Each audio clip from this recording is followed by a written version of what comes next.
अल्लाहु अकबर, अल्लाहु अकबर, अल्लाहु अकबर। शहर की तेज़ हवाओं सां गॾु मिट्टी जो तूफ़ान।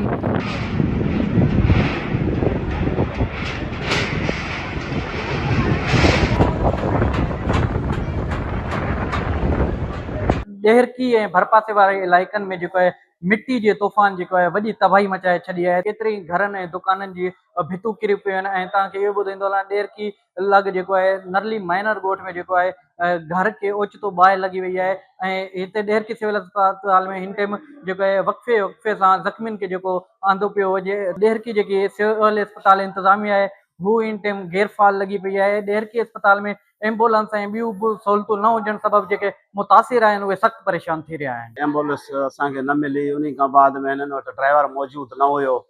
ड्राइवर वेठो बि हुयो, हुननि जो ड्राइवर न आहे असां वटि। का असां वटि हिन टाइम सहूलियत न आहे सरकारी अस्पताल में।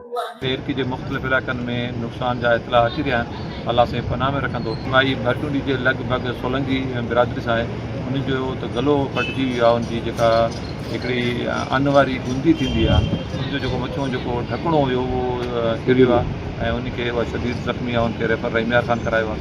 हिकिड़ी ॿी भुटो कबीलो सां माई आहे, उनखे बि दीवार किरी आहे, उनखे बि झट लॻा आहिनि ऐं हिकु ॿ मोटरसाइकिल ते किरिया आहिनि। रिपोर्ट्स अचनि थियूं।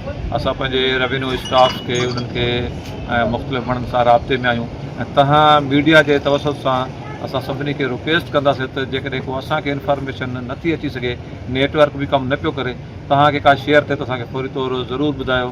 उते असां रेस्क्यू वग़ैरह उन्हनि खे कराए सघूं।